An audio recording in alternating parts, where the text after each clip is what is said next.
오늘 시장 논하실 차례인가요? 자, 페이지는 73페이지.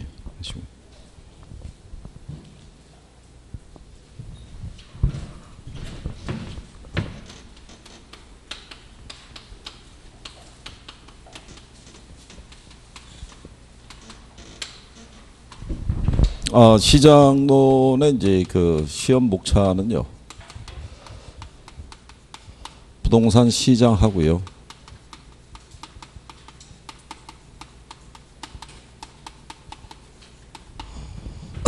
입지 및 공간 구조론 해서 이렇게 이제 두 가지로 명시가 되어 있는데, 시장이 이제 뭐 시장의 특성이라든가요. 주택 시장이라든가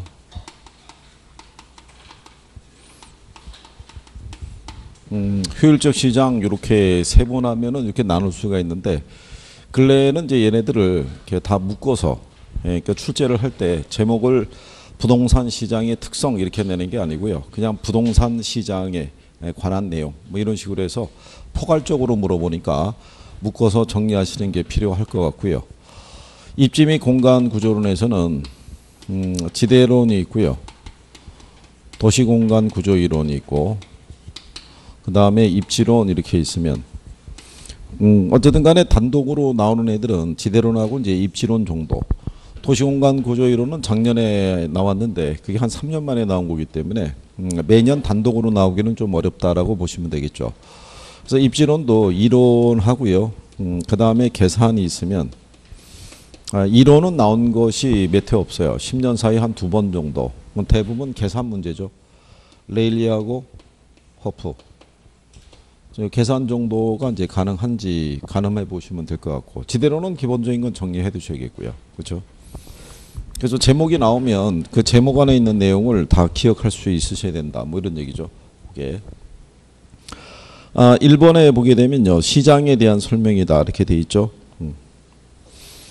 거기서 보면 그 1번에 이제 시장에서는 수요자하고 공급자의 공간에 대한 경쟁을 통해서 자원 배분을 해주는 역할을 한다라고 돼 있고요. 4번 지문에 보시면은 시장 내에서는 부동산과 현금, 부동산과 부동산, 소유와 임대 등의 교환이 이루어진다라고 돼 있어요. 1번 문제에서 나올 때 시장의 이제 그 기능을 하고 특성을 묶어보고 있는데, 시장의 가장 중요한 역할은 교환을 성립하도록 해준다는 얘기죠. 근데 이 교환이라는 게 물리적 실체로서의 부동산에 대한 것, 즉 유형 측면의 부동산에 대한만 교환이 되는 게 아니고요. 얘네가 실상 거래가 이루어지면 여기에 부착되어 있는 이 권리가 교환이 된다는 측면에서는 무형 측면에 대한 것도 역시 교환의 대상이 된다는 거. 그러니까 이제 이것만 교환의 대상이 되는 게 아니라 모두 무형에 대한 것, 그러니까 유무형에 대한 것이 다 교환이 성립하는 것이 시장이라고 이렇게 생각하셔야 돼요. 무슨 말인지 아시겠나요? 부동산에 부착되는 권리는 눈으로 볼 수는 없는 거잖아요. 그죠? 근데 부동산을 우리가 교환을 하게 되면 필연적으로 권리의 교환이라는 게 뒤따를 수밖에 없죠. 그러니까 유형 측면의 교환만 성립이 되고 무형 측면의 교환은 성립이 안 된다 그러면 틀리겠죠. 그러니까 이제 그리고 이제 5번에 대한 거는요. 시장은 국지성으로 인해서 균질적인 가격이 형성이 된다. 그랬으니까 틀렸겠죠. 부동산 시장은 고도로 국지화되어 있기 때문에요. 같은 동에 있더라도 아파트 단지가 어떤 거냐에 따라서도 시세는 틀리게 형성이 될 수 있어요. 그래서 균질적인 가격이 형성이 돼 있다. 그랬으니까 틀렸다. 이렇게 보시면 되겠고요. 그 다음에 이제 뒷장에 보시게 되면은요. 거기 2번 그 문제 가시면은 부동산 시장이 다른 일반 재화 시장하고 구별되는 이제 특성에 대해서 이제 물어봤는데요. 이제 틀린 거는 이제 2번이 되죠. 시장은 자금의 유용성과는 밀접한 관련이 있으나 정부의 금융 정책과는 관련이 없다 그랬으니까 틀렸다는 얘기겠죠. 부동산이 고가품이기 때문에요. 부동산을 구입하는 과정에서는 일정한 부분을 차입을 동반을 해야지만 부동산에 대한 거래가 가능한데, 물론 이 차입할 때 이자율에 대한 부담이라는 것도 작용을 하지만 정부의 대출 규제에 대한 이 정책이 좀 강력하게 시행이 되면은 융자를 받기가 어려워질 수 있다는 얘기죠. 그래서 근래 보게 되면은 문제가 되는 게 갭 투자 들어간 사람들이 전세 가격이 하락하게 되니까 전세금을 빼주지 못해가지고 분쟁이 발생하는 일이 비일비재하다는 얘기죠. 그렇기 때문에 2번은 잘못되어 있고요. 그 다음에 이제 4번에 보게 되면 부동산은 고가품이기 때문에 수요자나 공급자의 시장의 진퇴가 자유롭지 못하다라고 되어 있어요. 요거는 시장 참여자의 수를 제한하는 경우라고 생각하시면 돼요. 그죠? 일반 상품에 비해서요. 부동산 상품은 고가품이란 얘기죠. 그러면은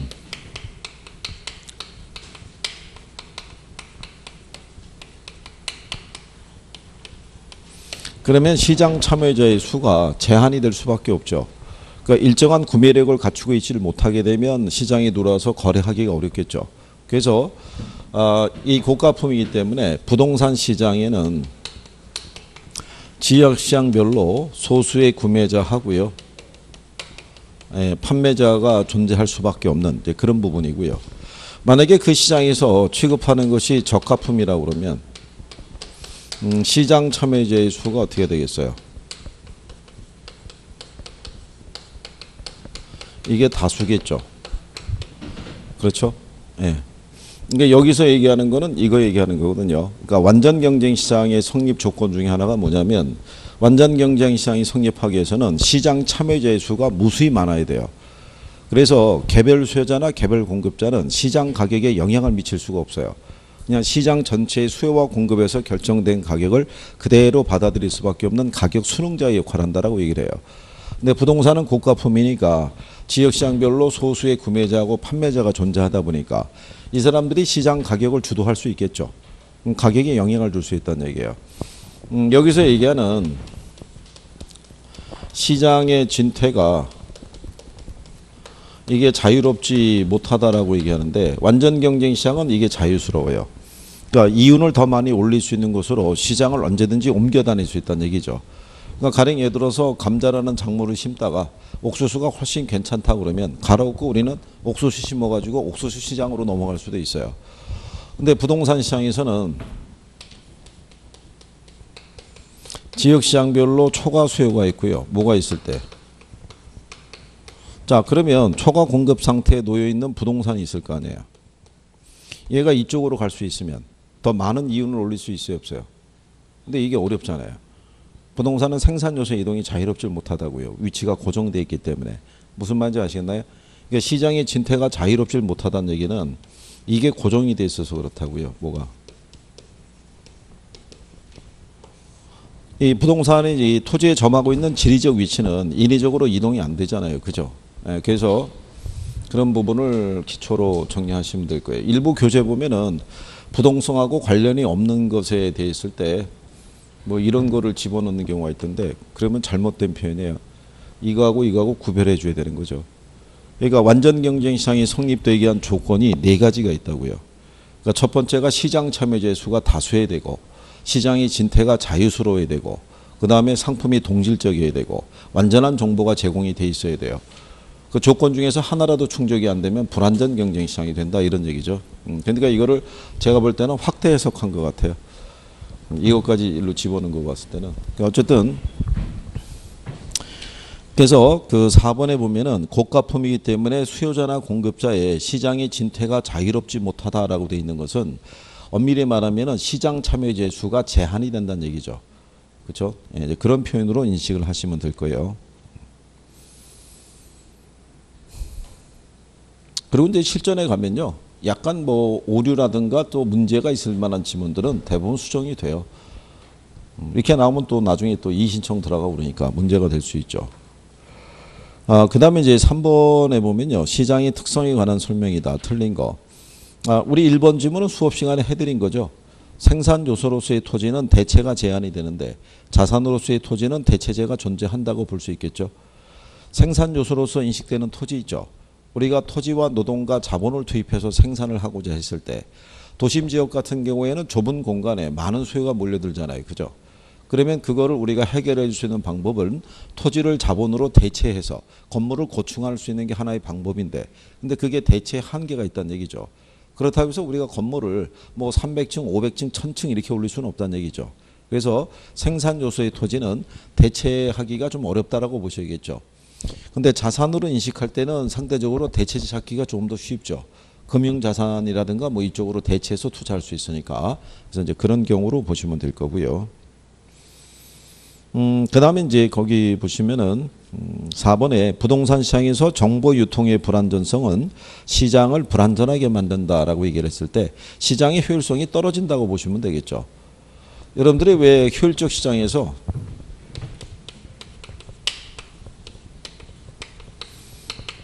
시장의 효율성이라는 게 있고요. 그 다음에 효율적 시장 이런 거 배운 거 기억하시죠? 기억나시나요? 네? 시장의 효율성은요. 새로운 정보가 얼마나 가치에 신속하게 반영하는가는 정도 있죠. 그것이 이제 시장의 효율성이고요. 새로운 정보가 지체 없이 가치에 반영되는 시장을 무슨 시장? 그걸 효율적 시장이라고 얘기를 하죠. 그러니까 부동산 시장에서는 정보가 가치에 반영되는 속도가 어떻게 돼요? 다른 시장에 비해서는 좀 느리죠. 지역성과 개별성이 있기 때문에. 그래서 뭐 이제 그런 내용들을 얘기할 수 있고요. 또 사회성과 공공성으로 인해서 부동산 거래도 고도의 공적인 성격을 강하게 가진다라고 되어 있는데 꼭 그렇지는 않고요. 민간 시장에서 거래될 때는 공적인 성향을 띠지는 않겠죠.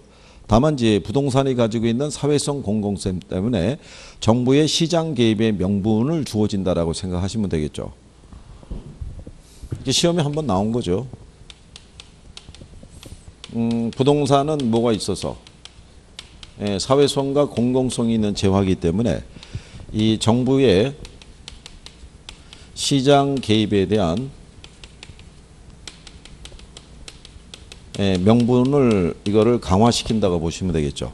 사회성과 공공성이 있는 재화이기 때문에 누가 자주 개입할 수밖에 없다는 거예요. 정부가. 근데 이거를 약화시킨다 뭐 이렇게 나오면 틀리다고 보셔야겠죠. 얘가 왜 사회성과 공공성이 있는 재화냐면요.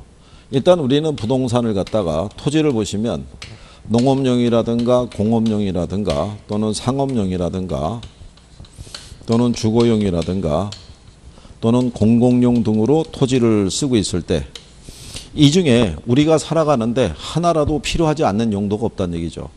근데 이 중에 어떤 하나의 용도라도 가격이 불합리하게 상승하게 되면 우리 경제 생활에 미치는 악영향이 상당히 크겠죠. 만약에 택지 가격이 불합리하게 상승해 가지고요. 아파트의 분양가라든가 이런 것들이 치솟게 되면은 그러면은 근로자들의 입장에서는 현재 벌어들인 소득으로는 내 집 마련이 어려워진다는 얘기죠. 그러면은 기업들에다가 뭐를 요구하냐면 임금 인상을 요구하겠죠. 그럼 기업에서 임금 인상을 해주게 되면은 생산 원가가 상승한 거니까 물건 가격을 높일 수밖에 없거든요. 그러면 물건이 잘 안 팔리겠죠. 경쟁력이 떨어지니까. 그러면 결국은 생산이 줄어들게 되면 어떻게 되겠어요? 고용도 줄 수밖에 없죠. 그렇게 되면은 결국 소비가 위축이 될 거고. 그러니까 국가 경제 전반에 미치는 악영향이 상당히 크죠. 거기다가 부동산이라는 거는 일반 재화에 비해서 이게 크죠. 그렇죠.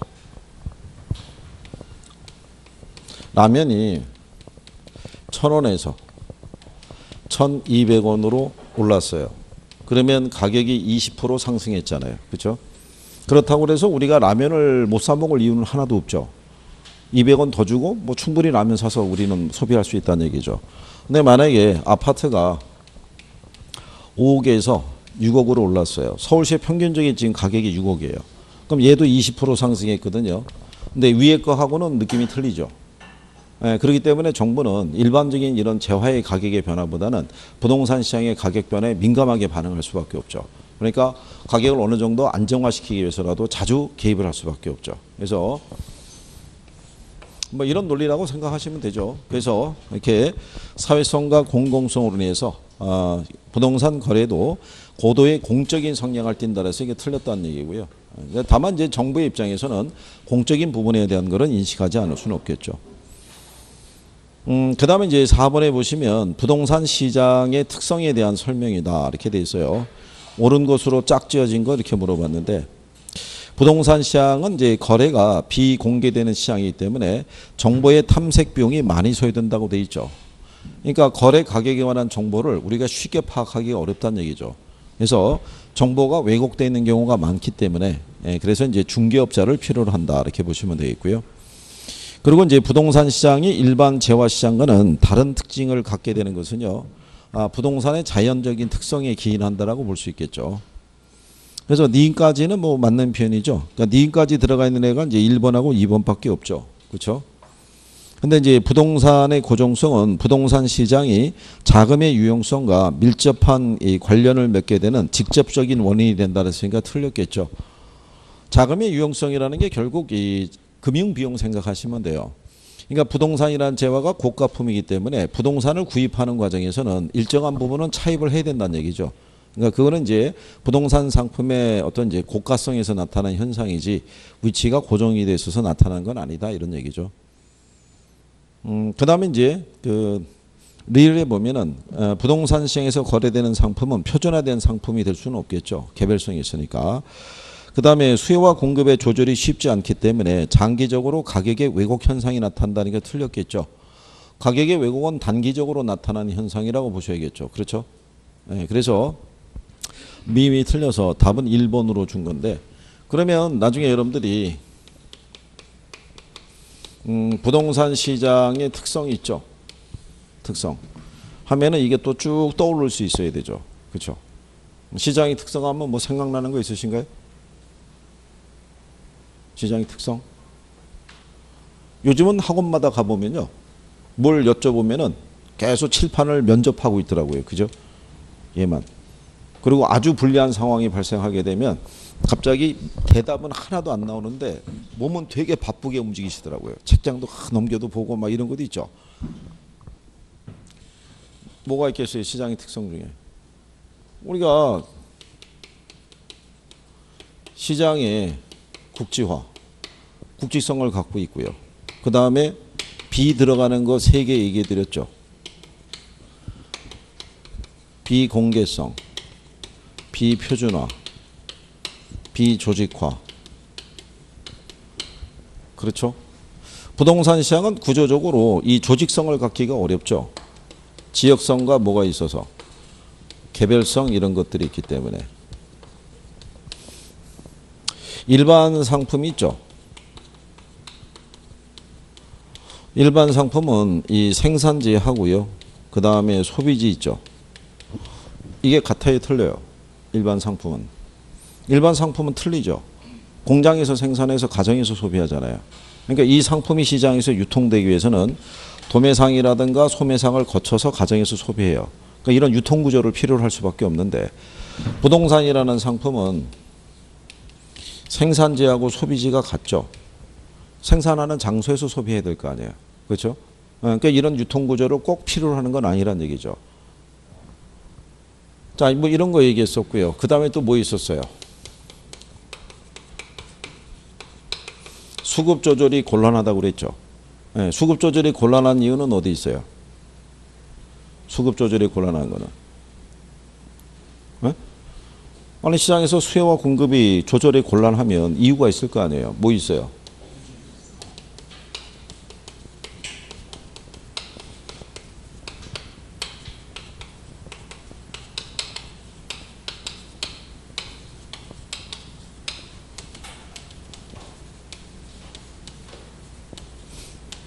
이런 것들이 수급 조절을 곤란하게 하고요. 이로 인해서 단기적으로 뭐가 발생한다 그랬어요? 가격의 왜곡 현상이. 그렇죠? 이렇게 해서 우리가 해봤던 거죠. 그리고 또 뭐 있겠어요? 부동산 시장은 일반 상품과는 달리 매매 기간이 길잖아요. 그렇겠죠? 뭐 고가품이라는 것도 있을 수 있고 뭐 다양하잖아요. 이거. 그러니까 제목에 나오면 이게 쭉 떠올라야 된다니까요. 그래야지 문제를 보고 맞다 틀리다 여부가 바로바로 판단이 돼야 되잖아요. 그죠? 예, 그러니까 제한된 시간 내에 문제를 풀기 위해서는요. 푸는 요령도 갖고 들어가셔야겠지만 기본적으로 제목이나 이런 것들이 기억이 나야 돼요. 그죠?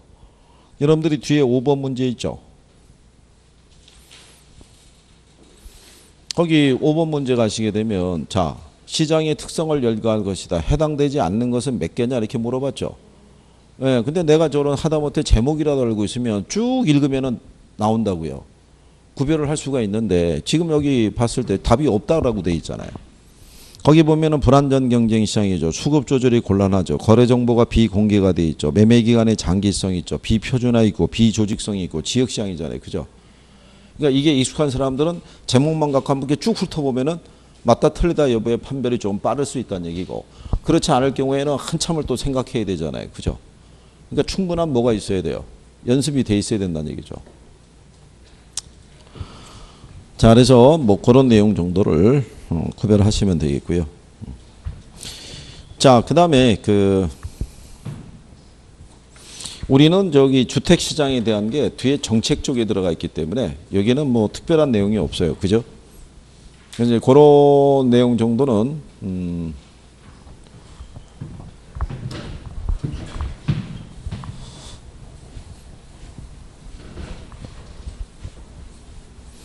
그래도 이제 그 주택 절향이라든가 뭐 이런 애들은 기본적으로 용어 정도는 구별할 수 있어야 돼요. 그죠? 그래. 요즘 뭐 또 여기 뭐 99일밖에 안 남아서 그런 거예요? 표정이 우울하시게. 최천현 지난주에 나왔었나? 안 나왔던 것 같은데? 그렇지? 지난주에 김천현 나왔었나? 생각이 잘 안 나지? 요즘은 뭐 왜 안 나온 거야? 왜 안 나온 거야? 어디? 서울 가느라고? 최천현 왜 안 나온 거야? 아, 몸이 안 좋아서? 아니 어떻게 여기 어르신들은 그냥 꿋꿋하게 자리를 지키고 있는데 어떻게 젊은 친구들이 맨날 돌아가면서 몸이 아프다는 거야? 고총각은 오늘은 뭐 별일 없어? 오늘은 남아서 공부하나? 지난주처럼? 뭐 선택의 여지가 없잖아. 오전 수업 마치고 안 보이면은 바로 얘기할 거야. 틀으라고 그래가지고. 이어 붙여달라고 그럴 거야. 이제 99일 남았기 때문에 이게 이제 시간이 좀 더 금방 가요. 이게 한 주 지나면은 거의 열흘에 가까운 숫자가 없어진다고 생각하시면 돼요. 그렇잖아요. 다음 주에 일주일 오게 되면 저게 92일로 줄을 거 아니에요. 근데 휴가를 갔다 오니까 일주가 사라지죠. 그러니까 2주 만에 여러분들하고 뵙는다고요. 그러면 90일에서 14일이 갑자기 훅 사라지는 거예요. 그래서 날짜가 어디로 가겠어요? 뭐 78일 이런 쪽으로 휙 넘어간다고요. 뭐 그렇게 가면은 금방금방 하는 거예요, 그냥. 그리고 또 이번에 휴가 갔다 오시면 원서 접수해야 되잖아요. 8월 초부터 중순까지 원서 접수 기간이니까. 원서 접수 끝나고 나면 이제 비로소 29회, 그죠? 공인중개사 자격시험에 이제 응시자가 되는 거죠. 원서 접수자. 응시자는 시험장에 가야지만 되는 거고. 그죠? 그러니까 보완하시고 있으면 빨리빨리 보완하시는 게 필요해요. 그죠? 안 되는 거는 어쩔 수 없더라도 되는 거라도 용어라도 잘 정리해 두셔야죠. 자, 우리 7번에 가면 효율적 시장이라고 있어요.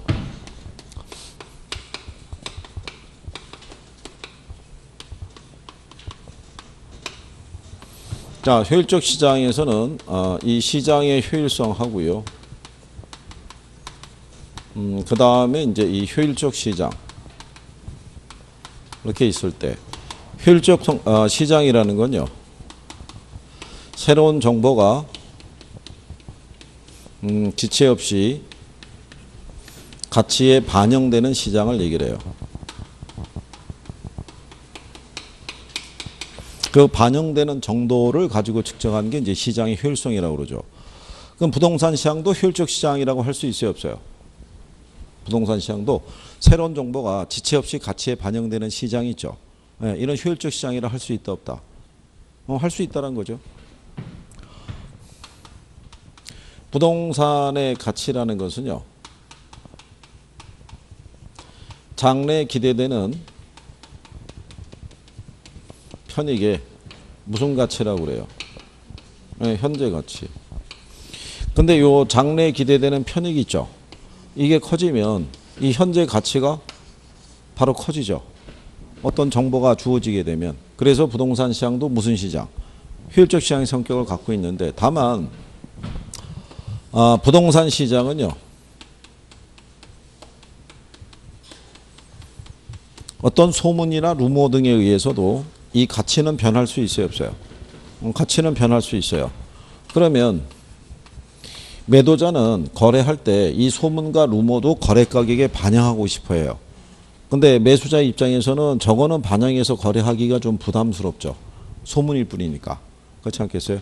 그러니까 그거를 누가 중간에 조율을 해줘야 돼요. 중개업자가 조율을 해줘야 되죠. 그렇잖아요. 아직은 그 개발에 관한 정보가 확실하지는 않다 이거죠. 그거를 100% 거래가격에 반영하기는 어렵다 이거죠. 그러니까 그 정보에 대한 가치 중에서 단 일부만 뭐 반영한다든가 매수자가 꼭 필요하면 뭐 그렇게 해도 거래할 수밖에 없겠죠. 그러니까 왜 이런 현상이 나타나냐면 부동산 시장에서 거래되고 있는 이 가격에 관한 정보는 현재 정보까지만 반영이 되어 있는 거죠. 그러니까 미래 정보는 반영이 돼 있다 안 돼 있다. 안 돼 있기 때문에 이런 현상이 나타나는 거예요. 그거는 주식시장도 똑같다고 그랬죠. 증권가에 돌아다니는 찌라시라고 있잖아요. 찌라시의 내용은 확인되지 않는 사실임에도 불구하고 주가는 움직일 수 있다는 얘기죠. 그러니까 그런 현상이 나타나는 것을 설명해 주는 게 이게 효율적 시장이에요. 그래서 여기서 얘기하는 이 효율성이라는 거는 정보의 효율성을 지칭하고 있죠. 그래서 이 정보 반영 정도에 따라 우리가 구별을 하게 되면 약성이 있고 중강성이 있고 그 다음에 뭐가 있어요? 강성. 약성은 과거의 정보 시장 가치가 과거의 정보를 반영하고 있는 시장이고요. 과거의 정보를 매개로 한 무슨 분석을 기술적인 분석을 하고 있죠. 이거를 매개로 투자하면은 무슨 이윤을 얻을 수 있다는 거예요. 정상 이윤을. 중강성은 시장 가치가 현재 정보까지 반영이 돼 있죠.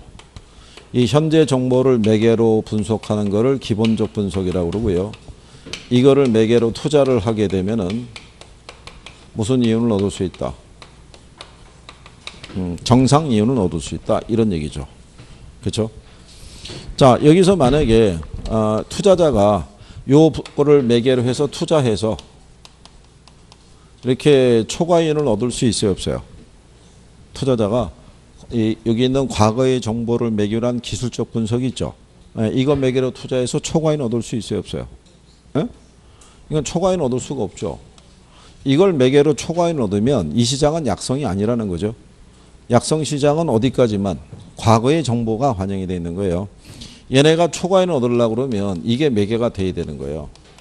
현재 또는 미래의 우수한 정보가 매개가 돼야 되는 거예요. 그러면 역시 여기도 마찬가지죠.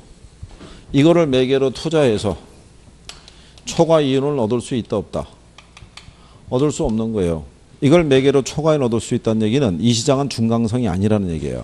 그러니까 이 시장에서도 초과이윤을 얻기 위해서는 뭐가 매개가 돼야 돼요? 정보가 매개가 돼야 되는 거예요. 왜냐하면 약성하고 중강성은 완전한 정보가 반영되어 있는 시장이 아니라고요. 무슨 말인지 아시겠어요? 그래서 여기 있는 강성 시장 같은 경우는 시장 가치가 모든 정보를 반영하고 있어요. 그렇기 때문에 이 시장에서는 투자해서 무슨 이윤만 얻을 수 있는 거예요? 정상 이윤만. 얘네들이 보면 정보를 매개로만 초과이윤 얻을 수 있잖아요.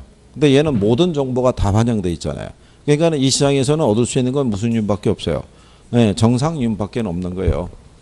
이 표현을 가끔씩 주는 거예요. 약성에서는 이 과거의 정보를 매개로 투자 분석을 잘하면 초과이윤을 얻을 수 있다면 틀리는 거예요. 과거의 정보를 매개로는 무슨 이윤만? 정상 이윤만. 그러니까 중강성도 마찬가지죠. 현재 정보를 매개로 투자하게 되면 무슨 이윤만 얻을 수 있다는 거예요. 정상 이윤만. 현재 시장이 알려진 사실 갖고로 부동산 시장에서는 초과이윤을 얻을 수가 없어요. 단 미래의 우수한 정보를 입수할 수 있으면은 뭐를 얻을 수 있겠어요? 초과이윤을 얻을 수가 있죠. 초과이윤을. 그거는 이제 기본적으로 정리가 돼 있으셔야 되죠. 그죠?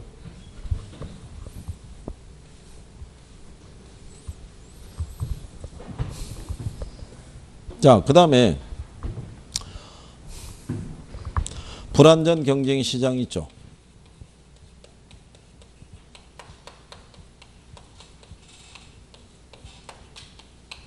얘들은 이 할당 효율적 시장이 될 수 있어요, 없어요?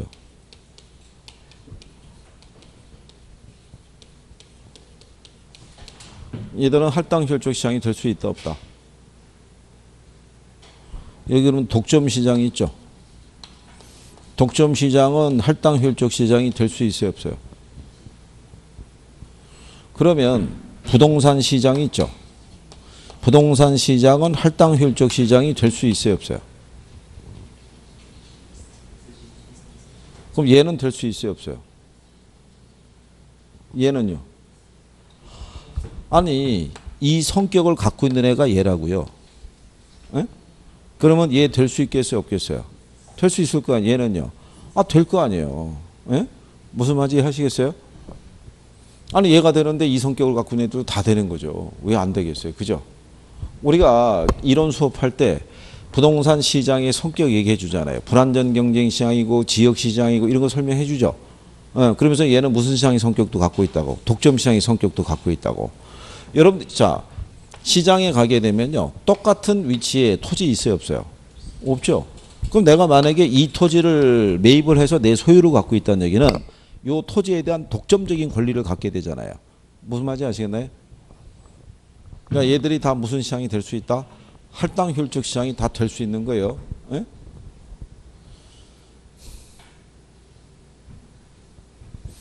자, 그래서 그런 내용들을 이거 집에서 풀어 갖고 온 거는 풀어 갖고 오신 거죠? 설마 저기 별 부담 없이 바로 옆에 답하고 해설이 있으니까는 그냥 부담 없이 그냥 들어오신 건 아니겠죠? 자, 거기 7번에 가시면 효율적 시장에 대한 설명으로 틀린 거 있을 때 1번에 보면 시장이 약성 효율적 시장이라면 기술적 분석에서 밝혀진 기술적 지표로서는 결코 뭐를 획득할 수 없다. 초과인을 획득할 수 없다. 이렇게 돼 있죠.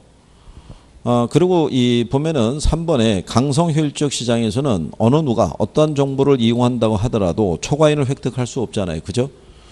그 다음에 이제 여러분들이 보시면 여기 있는 약성은 어디에 정보가 반영이 돼 있어요? 과거가. 근데 중강성은 어디까지? 현재. 그럼 그 얘기는 중강성 시장은 약성 시장을 이렇게 포함하고 있는 시장이에요. 그죠? 근데 강성은 모든 정보가 다 반영돼 있죠. 그러니까 강성은 얘들을 다 포괄하고 있는 시장이 뭐다? 그게 강성이라고 생각하시면 돼요. 그러니까 이 시장이 중강성이라고 그러면 약성 시장에 관련된 모든 정보는 다 반영이 돼 있는 거예요. 이미. 그래서 거기 그 2번 지문에 이렇게 돼 있죠. 어떤 시장이 중강성 효율적 시장이라고 한다면 이 시장은 당연히 약성 효율적 시장의 성격도 지니고 있다라고 돼 있다는 것은 그 정보는 다 반영돼 있다 이런 얘기죠. 4번 지문에 보면 현실의 시장이 어떤 형태의 시장이냐는 시대와 장소에 관계없이 유사하다라고 돼 있죠. 예, 그러면 틀리죠. 효율적 시장의 형태는 나라마다 다 틀리다라고 설명한 거죠. 그죠? 대부분 이제 후진국이 약성, 선진국이 강성의 형태 정도를 나타낸다 이렇게 보게 되겠죠. 그래서 이제 그런 식으로 7번에서는 4번 지문을 틀리게 해줬고요. 그러면 8번에 가게 되면 효율적 시장 이론이 있을 때 거기 보시면 이렇게 돼 있죠. 2번에 불안전 경쟁 시장에서 정보로 인해서 발생하는 초과인이 기회비용과 일치한다면 얘도 할당 효율적일 수 있다 이렇게 돼 있죠. 근데 3번에 가면 독점 시장도 뭐가 될 수 있다고요? 할당 효율적이 될 수 있다 이렇게 해놨잖아요. 그죠?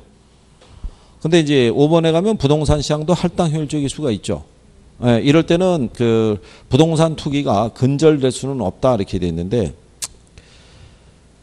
이게 이제 할당 효율적인 시장에서는 무슨 이윤만 존재하냐면 정상 이윤만 존재한다는 가정이에요. 정상 이윤만. 그러니까 투기 등을 매개로 한 무슨 이윤? 초과 이윤은 존재하지 않는다라는 이제 논리이기 때문에 5번을 틀리게 줬다 이렇게 정리하시면 될 거예요. 할당 효율적일 때는요. 어느 시장에 투자든지 간에 투자자가 얻을 수 있는 거는 무슨 이유만 얻을 수 있다? 정상 이유만 얻을 수 있어요. 그래서 그 내용 정도를 구별을 하시면 되겠고요. 그래서 이제 뒤에 그 문제 9번에 가시게 되면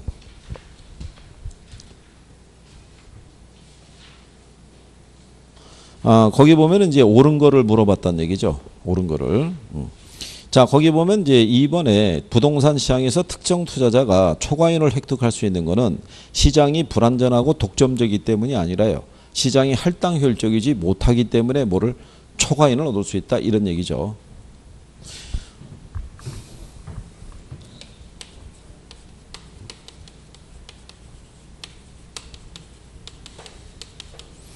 수업 시간에 할당적 효율성 배운 거 기억하시나요? 네? 이 할당적이라는 건 배분적을 얘기를 해요. 배분적 효율성인데 예를 들어서 이런 내용이에요.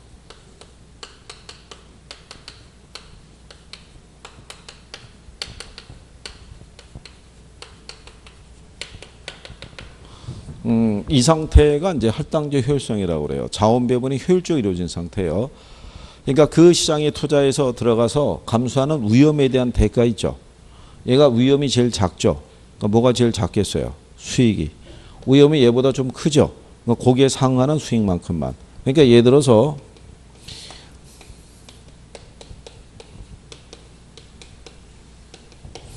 자, 모든 시장에 위험의 크기가 같아요, 틀려요? 틀릴 거 아니에요. 그러면 자기가 감수하는 뭐에 따라 위험에 대한 대가만큼만 가져가잖아요. 그러니까 무슨 이윤을 갖고 가지는 못하는 거예요. 초과이윤은 없다는 얘기죠. 무슨 말인지 아시겠어요? 이 상태가 됐을 때가 자원 배분이 효율적으로 이루어질 거 아니에요.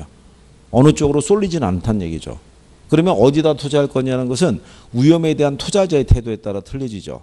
위험 중립적이고 안전한 것만 선호하는 사람은 그냥 계속 여기다만 투자할 거 아니에요. 그죠? 근데 내가 감수하는 위험에 대한 대가를 요구하는 사람들은 이쪽으로 또 투자할 거 아니에요. 그렇다고 해서 어느 한쪽으로 쏠리는 현상은 안 나타난다는 얘기죠. 요게 요렇게 돼 있는 시장이 그게 할당 효율적 시장이라고요.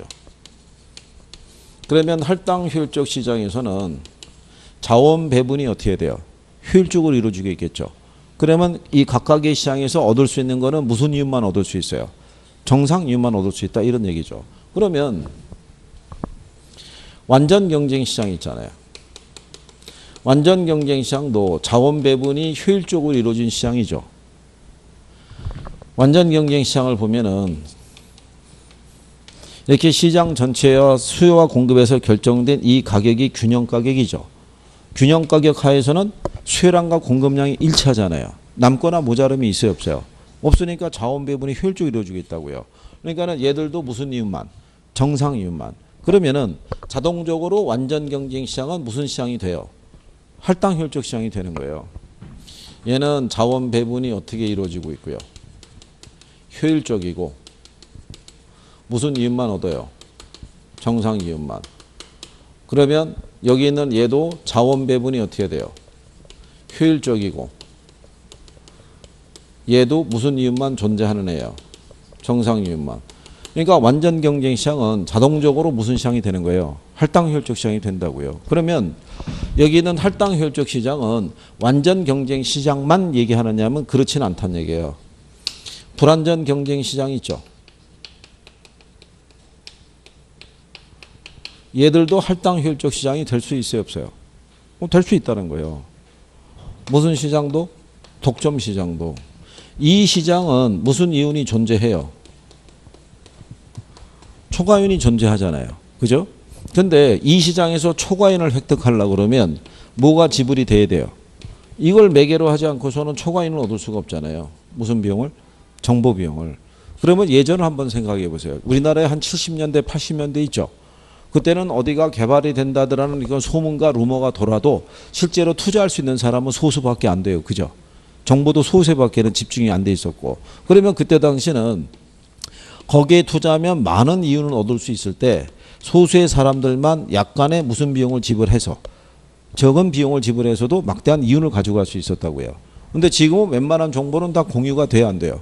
공유가 되고 오픈이고 소득도 많이 증가했으니까 사람들은 이제는 약간의 정보 비용만 지불하면 무슨 이윤을 얻을 수 있다는 것을 초과이윤을 얻을 수 있는 걸 알게 되면 경쟁적으로 이 정보 비용을 지출해서 초과이윤을 획득하려고 경쟁이 시작이 될 거 아니에요. 그러면 정보 비용에 대한 대가가 어떻게 돼요? 커지죠. 그래서 점점 올라가서 200, 200에서 500 그러다가 결국 1000까지 올라가게 되면 이윤하고 정보 비용이 상쇄되잖아요. 그럼 이 시장도 무슨 이윤밖에 없어요? 정상 이윤밖에. 그러면은 이 시장도 무슨 시장은 될 수 있다는 거예요? 할당 효율적 시장이 될 수 있다. 그러면 이런 성격을 갖고 있는 게 무슨 시장이에요? 그게 부동산 시장이니까 궁극적으로 부동산 시장은 할당 효율적 시장이 될 수 있다 없다? 될 수 있다 이런 얘기예요. 그러니까 여러분 시험에 물어보는 거는 불완전 경쟁 시장도 할당 효율적이 될 수 있다 이렇게는 안 내요. 부동산 시장도 할당 효율적이 될 수 있다 이렇게 물어보는 거죠. 무슨 말인지 아시겠어요? 자, 그래서 이제 그런 내용을 그래서 거기 보시면 9번 문제에 그 3번 지문에 할당 효율적 시장이 반드시 완전 경쟁 시장을 의미하는 것은 아니고요. 불완전 경쟁 시장도 할당 효율적 시장이 될 수 있다는 얘기죠. 그리고 2번 지문에 나온 것도요.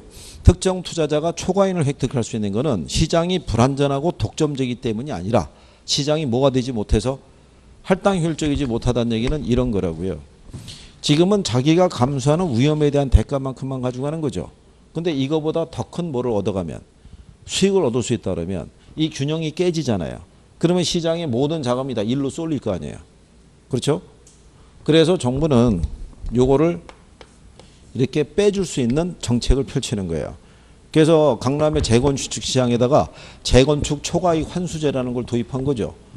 네, 재건축 시장에서 일반적인 부동산 거래에 비해서 막대한 이익을 가져갈 수 있다면 많은 사람들이 뭐하러 주식이나 예금 등에 투자하겠어요. 그냥 그 시장에서 투자해서 수익 내는 게 제일 좋은 방법이죠. 그러면은 거기 재건축에 관련된 피가 붙는 게 어마어마할 거 아니에요. 그죠? 그러니까 그런 내용이라는 얘기죠. 그래서 이제 그런 내용들을 정리할 수 있으시면 될 거예요. 무슨 말인지 아시겠죠? 네, 그래서 그런 정도로만 알아두셔도 돼요. 네, 그래서 그러면 나중에 10번 문제같이 1번 지문 나오죠. 불완전 시장은 할당효율적 시장이 될 수 없다 그러면 틀리겠죠. 네, 이제 그런 표현만 정확하게만 인식하고 계시면 된다는 얘기예요. 출제자들이 이 표현을 여러분들이 이해하기 어려울 정도의 지문으로 나열해 주진 않아요. 그냥 그 포인트를 알고 있으면 맞고 틀리고를 바로 판별할 수 있게끔 해주니까 네, 그런 정도 알아두시면 될 거예요. 그 다음에 이제 뒤로 넘어가시게 되면 문제 12번이 있죠. 개발 가능성이 60%인 A 토지가 있다. 이 토지는 개발되면 1년 후에 2,100만 원이 되고요. 개발되지 않으면 1년 후에 630만 원이 되더라. 이렇게 돼 있죠. 그러면 이거 우리 저기 계산하는 거 해봤었죠? 기억하시나요?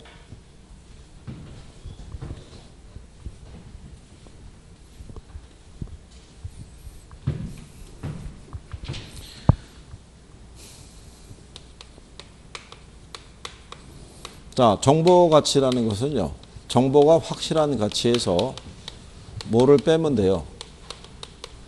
불확실한 가치를 빼면 되고요. 거기에 따른 이 정보의 현재 가치를 우리가 구하려고 그러면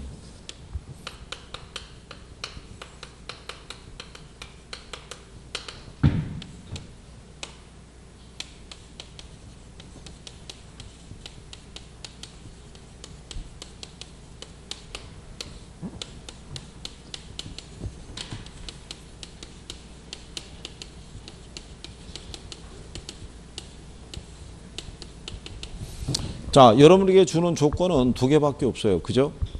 기대의 수익을 얻을 수 있는 조건이 두 개. 거기 보시면은 개발 가능성이 몇 프로인 토지가 있어요? 60%. 개발되면은 얼마가 된대요? 2,100이 된다는 얘기죠. 근데 될 수 있는 가능성이 몇 프로라는 거예요? 60%. 근데 이제 개발되지 않았을 때는 얼마가 된다라고 보는 거예요? 630만 원이다. 뭐 이런 얘기죠. 630이 될 수 있는 확률이 몇 프로? 40% 이렇게 준 거죠. 할인율은 5% 준 거죠. 그러면 1 플러스 0.05가 되겠죠. 100분의 5니까. 그렇죠? 예.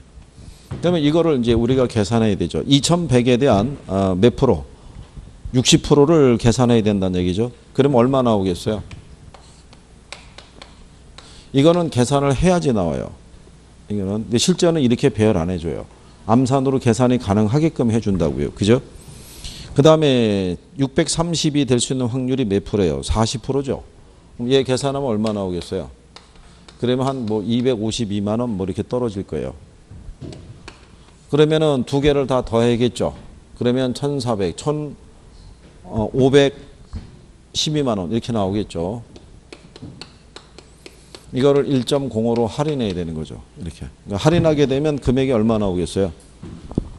그러면 1,440만 원 나와요. 얼마 나온다고요? 1,440. 그러면 이거는 확률이 몇 프로일 때요? 60%일 때. 근데 만약에 100% 들어서는 것이 확실하다 그러면 그러면 불확실한 상태는 얘가 가치가 얼마가 된다는 거예요? 1,440. 그죠? 그러면 100% 들어서게 되면 어떻게 되겠어요? 이 조건밖에 없죠. 얘밖에. 얘가 될 수 있는 조건은 없잖아요. 그러면 결론적으로는 그냥 2,100을 갖다가 1.05로 뭐 하면 돼요? 할인하면 되겠죠. 그러면 금액이 얼마 나오겠어요? 그러면 2천만 원 나와요. 그러면 2천에서 얼마 빼면 돼요? 1440 빼게 되면은 그러면은 거기 2번 나온 것처럼 얼마? 560만 원 나오죠. 근데 이렇게 하려고 그러면 거의 어떻게 돼요? 계산기 써야 되는 문제가 발생해요. 근데 실전은 그렇게 안 줘요. 뭐로 계산할 수 있게끔 주겠어요? 암산으로. 이렇게 줘요. 들어올 수 있는 확률이 몇 프로? 40%. 이거 10% 주고요. 들었으면은 8억 8천. 8억 8천이 될 수 있는 확률이 몇 프로? 40%. 아닐 때는 6억 6천. 몇 프로? 60% 이렇게 줘요. 그러면 48 32죠. 48 32가 돼요. 그러면 얘는 3억 5천 2백 돼요. 그 다음에 66에 36이죠. 66에 36이죠. 그러면 얘는 3억 9천 6백이 돼요. 그러면 얼마 나오겠어요? 7억 4천 8백 나와요. 그럼 여기서 1.1 하는 건 계산해야 돼요. 이거 계산하게 되면은 얼마 나오겠어요? 6억 8천 나와요. 그 다음에 정보가치 물어보라 그러면 그죠? 그러면은 1억 2천 나오는 거예요. 그럼 왜 1억 2천으로 바로 계산할 수 있냐면 자 100%인 조건을 생각해 보시라고요. 100%가 되면 얘 그대로 1 플러스 0.1이고요. 그러면 8억 8천이 될 수 있는 확률이 100%잖아요. 그러면 6억 6천이 될 수 있는 확률은 제로죠. 그럼 얘는 없는 거예요. 그러면 결론적으로는 8억 8천을 갖다가 1.1로 할인하잖아요. 1.1이니까 뒤에 거 떼면 된다고요. 그럼 그냥 8억이라고요. 그럼 8억에다가 6억 8천 빼면 얼마 나오겠어요? 1억 2천. 무슨 말인지 아시겠나요? 이렇게 하면은 암산은 거의 암산 수준으로 할 수 있어요. 근데 예전에 여러분들이 계산기가 없을 때는요, 이거 50%씩 줬다고요. 50%씩 주면은 계산기 없어도 돼요. 8억 8천에 50%면 얼마 나오겠어요? 그럼 4억 4천이죠. 6억 6천에 50%라면 그럼 3억 3천이죠. 두 개 더하면 얼마겠어요? 그럼 7억 7천이잖아요. 이거 1.1로 할인하면 뒤에 거 떼면 되죠. 그럼 얼마 나오겠어요? 7억. 그런데 100%라고 그러면은 얼마? 8억 8천을 1.1로 할인하니까 그냥 8억 나올 거 아니에요. 그럼 8억에서 7억 빼면 1억 나올 거 아니에요. 무슨 말인지 아시겠어요? 그러니까 예전에 계산기 없을 때는 그냥 50대 50으로 줬다고요. 그렇기 때문에 이런 식의 숫자는 안 들어온다고 보시면 돼요. 암산으로 계산하기 힘든 애들이 있죠. 실전에서는 그렇게는 안 들어온다고 보시면 되죠. 맞춰서 들어온다 이렇게 생각하시면 돼요. 그렇게 해야지만 여러분들이 몇 분 안에 풀겠어요. 그래 1분 안에 풀죠. 저 일일이 계산기 써갖고 언제 풀겠어요 저걸. 그죠? 이게 선생들이 내는 그 문제가 더 어려워요. 그게 실전 문제보다도. 그러니까 그런 거에 대해서는 크게 너무 이렇게 신경 쓰거나 그러지 않으셔도 돼요. 무슨 말인지 아시겠죠? 그래서 그렇게. 그리고 이제 그 밑에 나와 있는 게 뭐 기출에 대한 것들 나와 있으니까요. 근데 기출에서 나온 것들은 어렵게 준다 안 준다? 안 줘요. 거기 뒤에 뒷페이지 넘어가셔가지고 문제 16번에 가게 되면요. 이거 28회니까 작년에 나온 거죠. 거기 보면 시장에 관한 설명지 틀린 거 보면은 1번에 중강성 효율적 시장은 공표된 것이건 그렇지 않은 것이건 어떤 정보도 이미 가치에 반영되어 있는 시장이라고 돼 있죠. 모든 정보가 반영되어 있는 건 뭐밖에 없어요? 그건 강성밖에 없잖아요. 그러니까 읽으면서 요거 용어를 알고 있는 사람은 답을 바로 맞출 수 있게끔 해주는 거죠. 이렇게 그러니까 난이도 조정해서 나왔다고 생각하시면 되죠.